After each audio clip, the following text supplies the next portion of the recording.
Ok, donc je vais commencer par qui je suis en fait. Donc, parce qu'on avait dit qu'il fallait présenter un peu en quoi est-ce qu'on était subjectif, etc.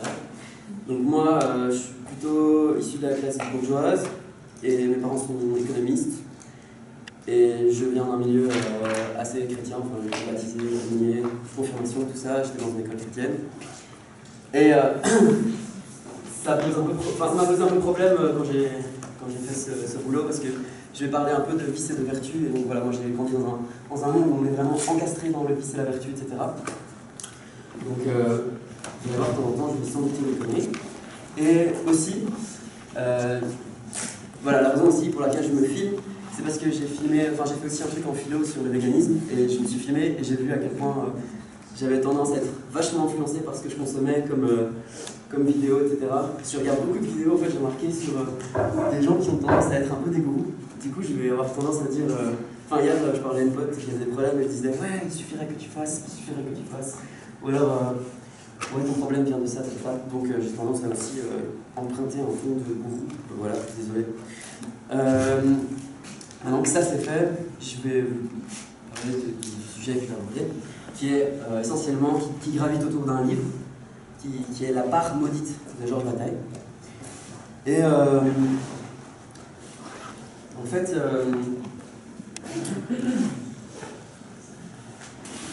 c'est un livre qui se trouve dans la continuité de l'essai sur Don, de Marcel Proust. Malheureusement, moi j'ai été absolument absorbé par la part maudite, mais je n'ai pas suivi les cours l'année passée qui portent sur ce truc. Du coup, il y a un déséquilibre. J'ai essayé de parer à ça en ayant des conversations avec des gens qui y avaient assisté. Donc, je vais faire des approximations et je vais commettre des erreurs. Désolé, une autre subtilité. Pourquoi est-ce que je parle de la part maudite? Parce que, en fait, l'année passée, en sémiologie, on a parlé de Georges Bataille. On a vu le cheval académique, et moi j'ai flashé là-dessus. C'était en fait je ne sais pas si vous vous rappelez, mais c'était un type qui étudiait la numismatique, il me semble, c'est-à-dire l'étude des pièces de monnaie, c'est aussi un économiste. Et dans son texte, qui est très court, il envisageait en fait le transfert qu'il y avait eu dans les pièces de monnaie, et le décalage qu'il y avait en fait entre la pièce de monnaie de l'Empire romain et la pièce de monnaie du Gaulois. On voyait sur la pièce de monnaie un cheval, un magnifique cheval, très réaliste, etc., noble.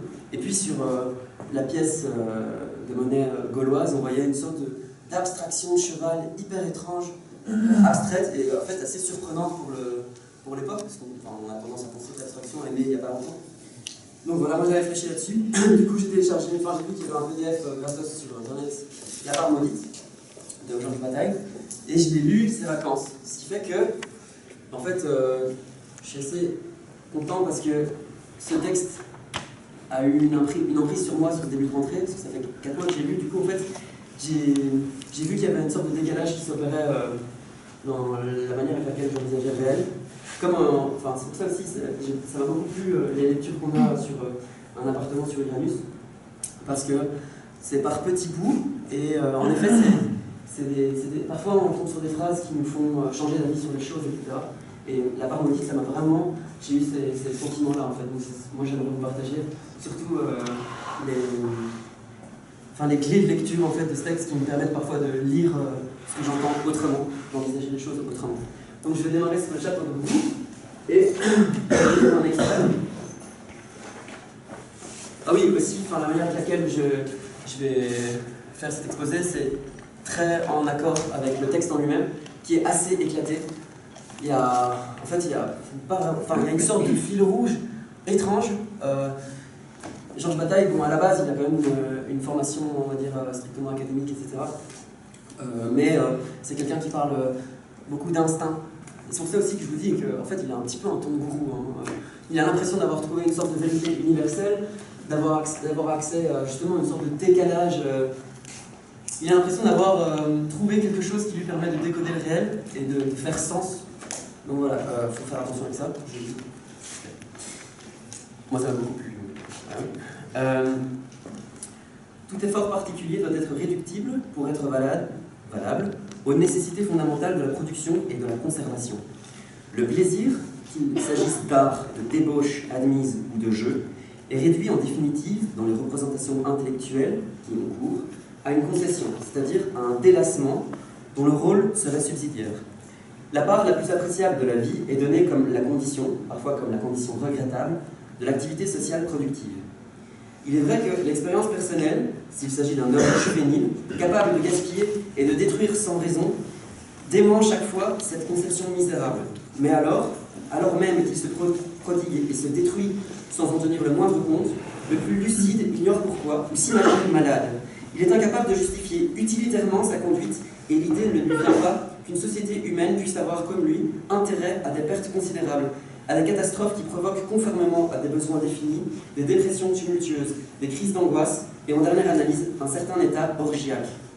De la façon la plus accablante, la contradiction entre les conceptions sociales courantes et les besoins réels de la société rappelle aussi l'étroitesse de jugement qui oppose le père à la satisfaction des besoins du fils qui est en sa charge.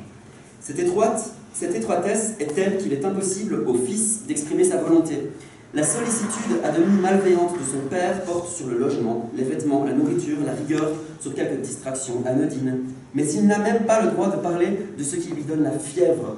Il est obligé de laisser croire qu'aucune horreur n'entre en lui en considération.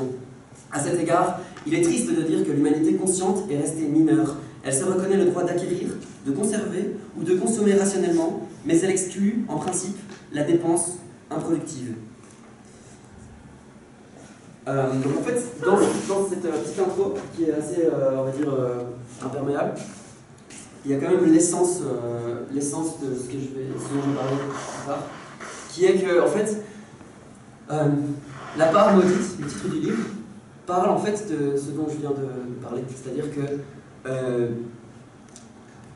on a tendance à montrer aux autres en fait une part très très filtrée de ce qu'on est, et on a du mal à gérer cette part en fait d'excès. Donc lui, il parle de, par exemple, le père et le fils, la relation du père et du fils. Et il dit que quand un fils va avoir une conversation avec son père, il va parler de tout ce qui a trait à voilà, ce qu'il fait pendant la journée, on va dire, ce dont il a besoin, les vêtements, etc. Tout ce qui a trait à l'utilitaire, l'essentiel. Mais il va pas parler de toutes les pulsions de mort, toutes les pulsions sexuelles, toute cette part en fait qu'on essaye de cacher, mais qui fait partie intégrante de qui on est. Et en fait, Georges Bataille va s'intéresser justement à cette part de mensonge par omission. Donc en fait, qu'est-ce qu'on dissimule enfin, moi, c'est vraiment le centre de son propos. Et donc...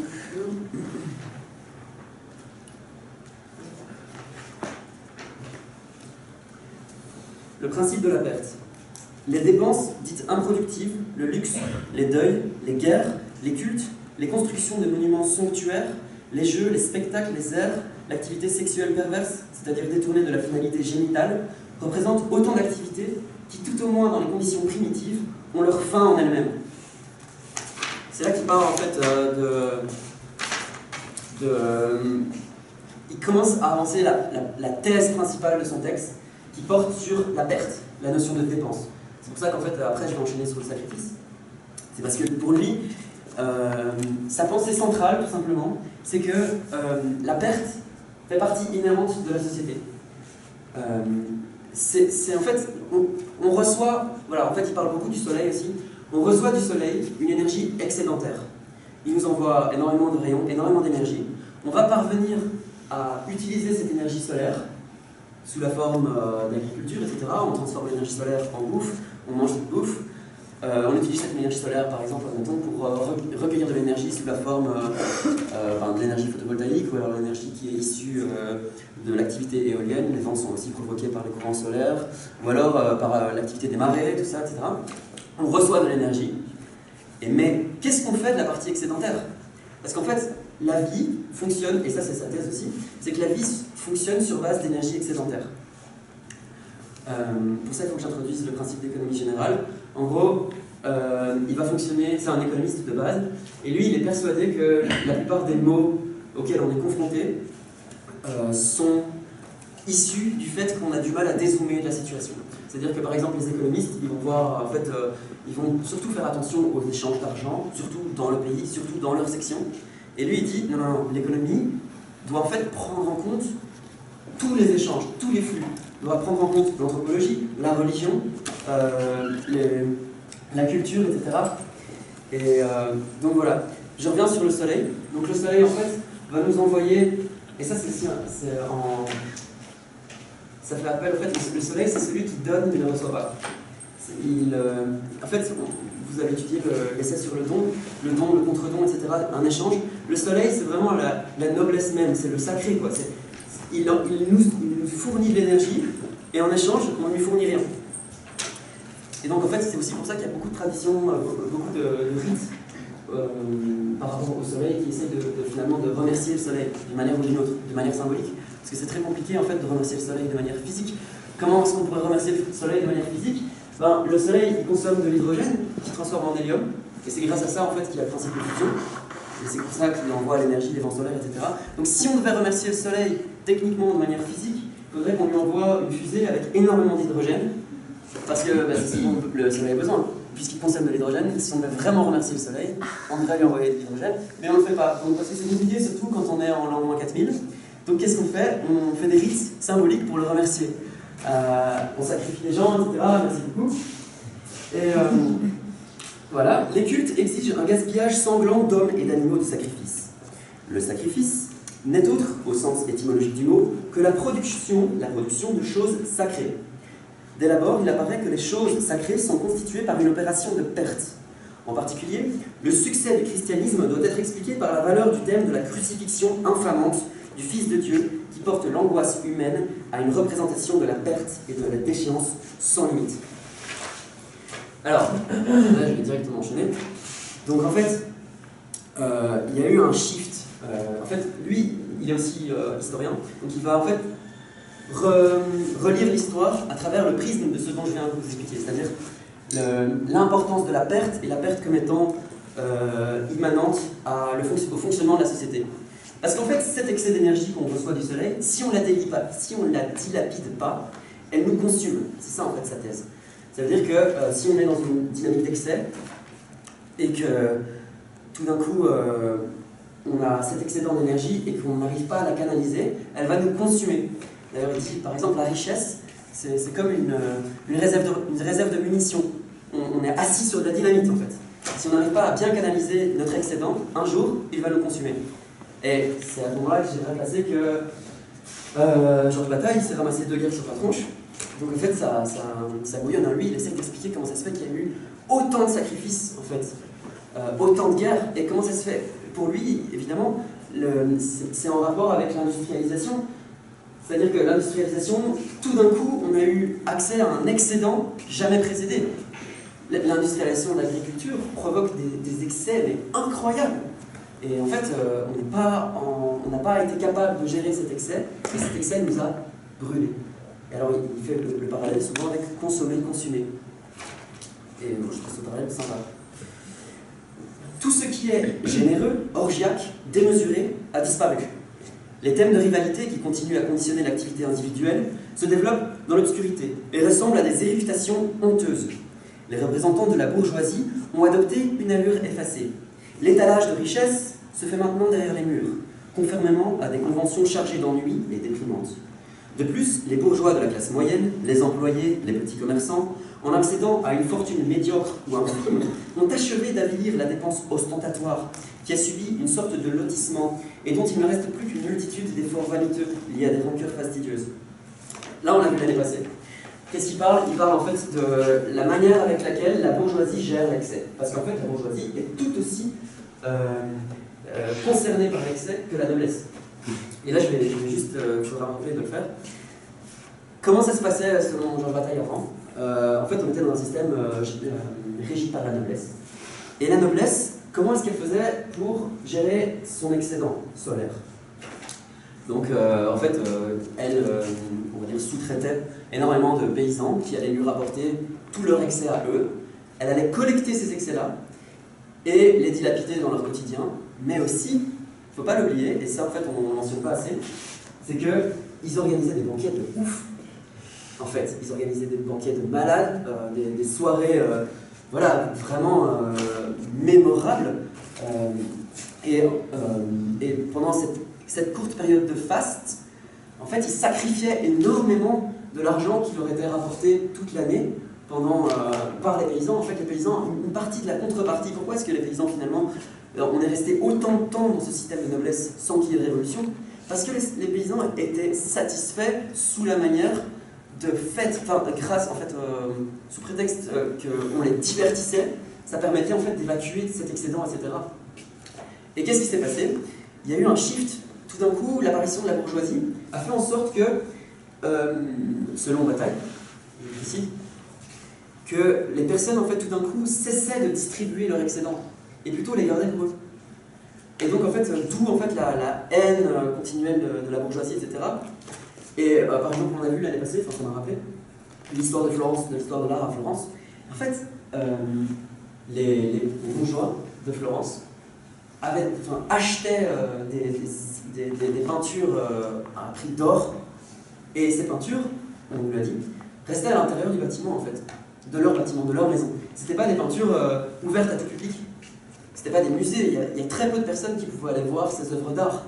Or, ces œuvres d'art sont un produit de l'excédent de fric qu'ils avaient. Donc cet excédent de richesse, ils le mettaient dans le mécénat. Les artistes peignaient des peintures et puis allaient les exposer mais chez eux. Et donc c'était pas ouvert aux autres. Donc, un mouvement se produit à la surface du globe qui résulte du parcours de l'énergie en ce point de l'univers. L'activité économique des hommes approprie ce mouvement. Elle est la mise en œuvre à de certaines fins des possibilités qui en résultent. Mais ce mouvement a une figure et des lois en principe ignorées de ceux qui les utilisent et en dépendent. Là, il parle simplement de ce que j'ai introduit au début. Il est persuadé qu'en fait, il y a des lois qui gouvernent ce monde et il essaye en fait de les décrypter, de les décoder.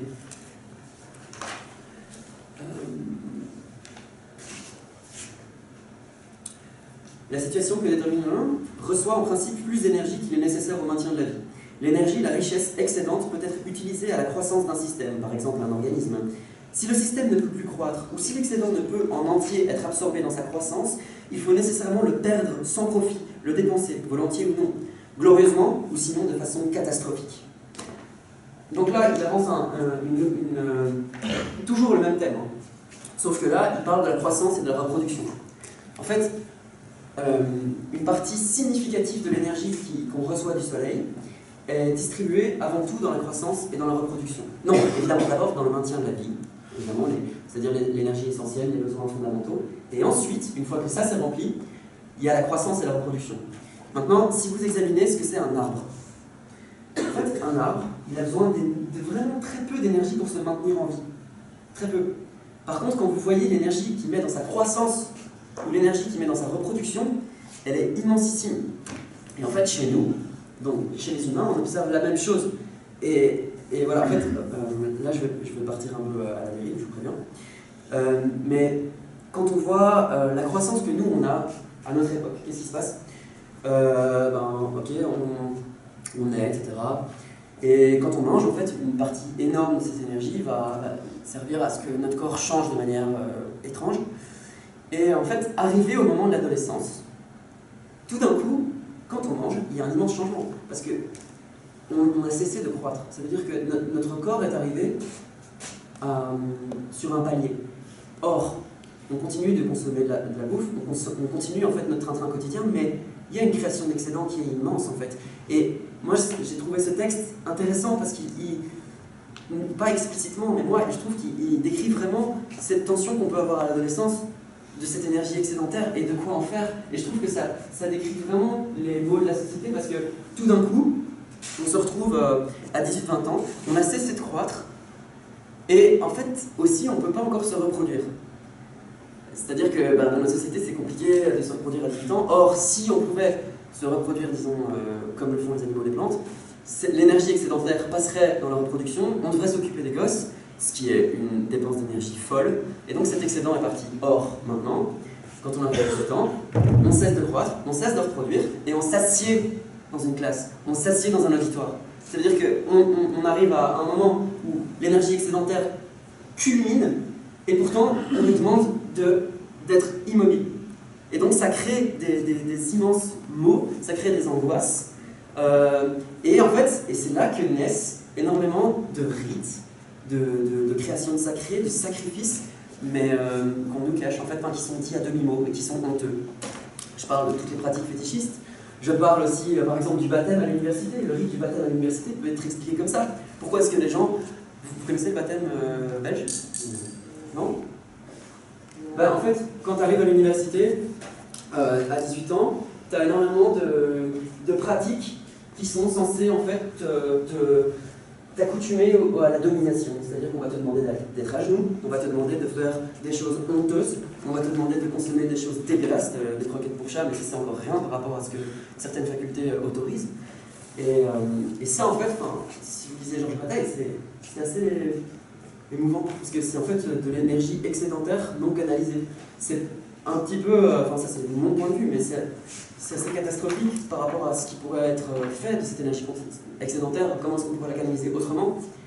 Et lui, il dit de toute façon que cette énergie, en fait, on a beau la canaliser, de toute façon, elle est perdue. Donc, il s'interroge sur comment est-ce qu'on peut perdre de l'énergie, plutôt que comment est-ce qu'on peut continuer toujours à essayer de la rentabiliser. J'espère que... je pense que je vais voir. La méconnaissance ne change rien à l'issue dernière. Nous pouvons l'ignorer et l'oublier. Le sol où nous vivons n'est quoi qu'il en soit qu'un champ de destruction multiplié. Notre ignorance a seulement cet effet incontestable. Elle nous mène à subir ce que nous pourrions, si nous savions, opérer à notre guise.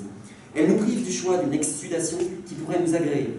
Elle livre surtout les hommes et leurs œuvres à des destructions catastrophiques. Car si nous n'avons pas la force de détruire nous-mêmes l'énergie en surcroît, elle ne peut être utilisée. Et comme un animal intact qu'on ne peut dresser, c'est elle qui nous détruit. C'est nous-mêmes qui faisons les frais de l'explosion inévitable. La gloire consume. La surabondance de l'énergie biochimique et croissance. Qu'en principe, un organisme dispose de sources d'énergie plus grandes qu'il n'est nécessaire aux opérations qui assurent la vie. Ouais, mais j'en ai déjà parlé ça.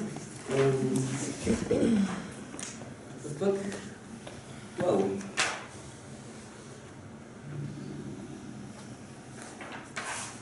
Super vite. Ok. Dans les conditions actuelles, la part maudite, c'est ce dont je vous parle. Dans les conditions actuelles, tout concourt à omnubiler le mouvement fondamental qui tend à rendre la richesse à sa fonction, au don, au gaspillage sans contrepartie. Donc, pour Bataille, l'usage ultime de la richesse, elle est au don.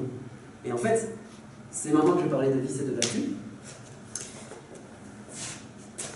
Il y a un shift qui s'est opéré sur la notion du don. Il suffit de lire les écrits anciens, il y a toujours quelque chose d'étonnant. Enfin, ces vacances, j'ai lu Ulysse par exemple, et dans Ulysse, il préconise que quand tu as des hôtes, tu dois vraiment les traiter. C'est pas Bataille, c'est quelque chose. C'est quoi? Clarifier les auteurs. Ah oui, Ulysse, c'est Homère. C'est Ulysse, non? Ah, Ulysse, t'as lu Ulysse dans Homère, l'original? Ouais. Ok, oui, pardon. Et donc, il y a cette scène assez ahurissante pour moi du XXIe siècle, où en fait, il y a des mecs qui arrivent dans sa maison, littéralement pour épouser sa femme. Lui, il est parti, vous le savez. Et son fils doit accueillir ces gens avec ses plus grands vins et faire des sacrifices, le mouton, etc.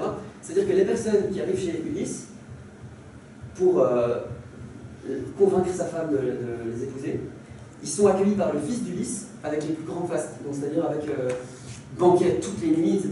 Et donc en fait le fils se plaint parce que ça appauvrit sa famille. Et je me dis, mais t'as qu'à pas faire ça, enfin, pourquoi est-ce que tu les accueilles avec autant de fastes alors qu'ils sont là? Ben, c'est parce qu'en fait le don, on se rend compte que de civilisation en civilisation, d'époque en époque, il y a eu nous on connaît quelque chose qui est absolument différent en fait. Aux heures d'aujourd'hui, on vante l'épargne. Mais ça, c'était pas de toutes les époques. En fait, aujourd'hui, si vous avez une grande somme d'argent qui vous tombe dessus, ben, si vous allez voir un conseiller, votre banquier, il ne va pas vous dire achetez-vous une Porsche, il va vous dire non, investissez dans ceci, dans cela, le coût du coton, ou alors épargnez, parce que peut-être que votre fils voudra faire de grandes études, je ne sais pas.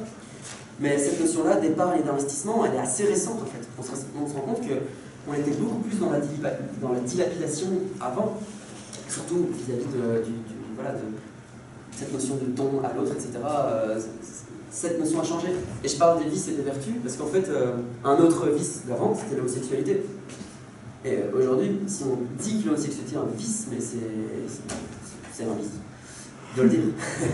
Donc voilà, il y a aussi l'égoïsme par exemple qui shift. De temps en temps, on dit ok, non, être égoïste c'est pas bien, être narcissique c'est pas bien. Et pourtant, quand on va pas bien, on va chez le psy, il dit oh, tu dois être recentré sur toi. Oui, mais enfin, si je suis recentré sur moi, mais je peux pas être narcissique, je peux pas être égoïste, etc. Il y a des choses étranges qui se passent. L'oisiveté, ça c'est ma préférée. L'oisiveté, la paresse. Dans ma famille, c'est un vice ultime. Alors que tu vas chez le psy parce que tu vas pas bien, on dit ouais, tu dois faire de la méditation. Donc en fait, tu dois rien faire, tu dois t'asseoir et rien faire. Et c'est ce qui est préconisé comme médecine. Donc vice-vertu, bataille, qui joue beaucoup avec ça.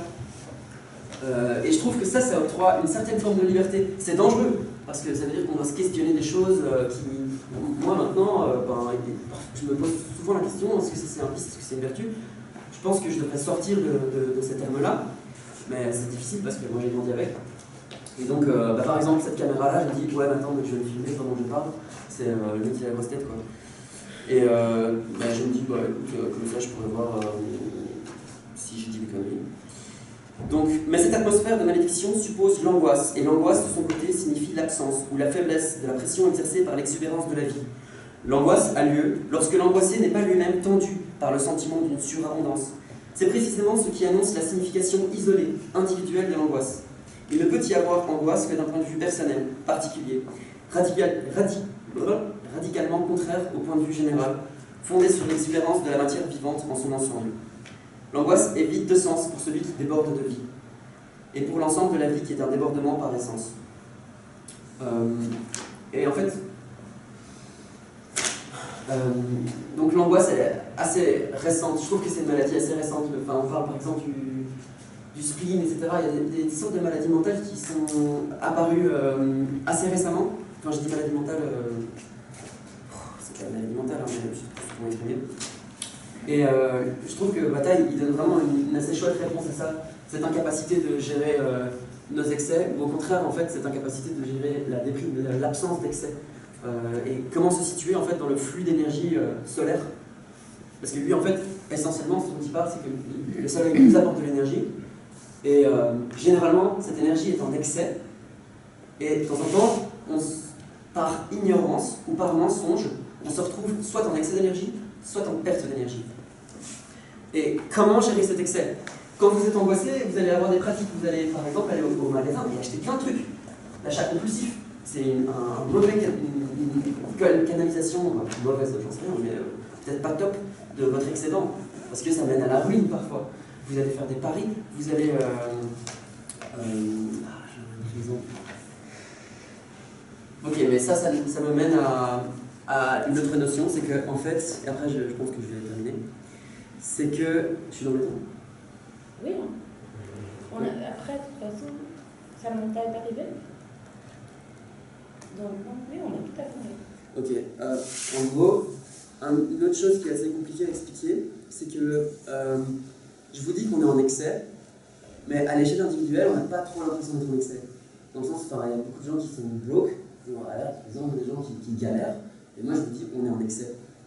Et en fait, lui il fait un zoom là-dessus dans un de ses chapitres, il dit ok, moi je ne peux pas vous dire qu'on est en excès, mais vous pouvez ressentir la misère, mais en fait, il explique qu'on est en excès en tant que communauté, et il y a en fait, toutes les communautés d'humains sont généralement en excès, mais à l'échelle particulière, généralement on est dans la misère.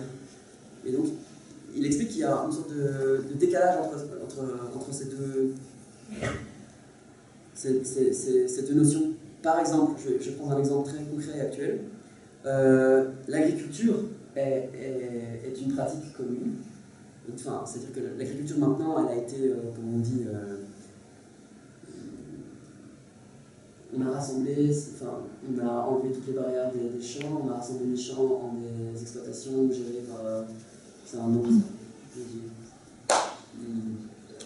Industrialisé. Ouais, industrialisé, mais même communautaire. Quoi? Tout ça. Ce qui fait que, en fait, surtout avec l'usage des pesticides, etc., on se retrouve avec... L'agro-industrie. Ouais. Elle veut fusionner, quoi. Voilà, fusionner c'est bien, mais il y a un terme magnifique qui décrit ça, c'est pas grave. Et C'est pas de l'assimilation. non, peut-être qu'on retombe là-dessus. Et l'usage de pesticides, etc., le fait qu'on soit devenu ultra efficace, en fait, ok, d'accord, l'efficacité c'est pas le bon mot, mais le fait qu'on soit productif, par contre, ça, je peux clairement dire qu'on est trop productif.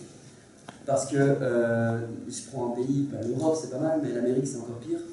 En fait, l'usage excédent de pesticides, tout d'un coup, alors que dans la nature, théoriquement, il y a 30 à 40% de ce qu'on produit au niveau de l'agriculture qui est consommé par les insectes et les animaux, ou qui pourrit à cause des champignons, etc. Tout d'un coup, tout ça, on y a accès. En plus du fait qu'on utilise des machines. Ça veut dire qu'on a des récoltes aberrantes. Qu'est-ce qu'on fait de ces récoltes? Et oui, parce qu'en fait, si on a un excès dans les récoltes, qu'est-ce qui se passe? Cette récolte perd de la valeur. C'est la loi de l'offre et de la demande. Si j'ai trop d'oignons, et il n'y a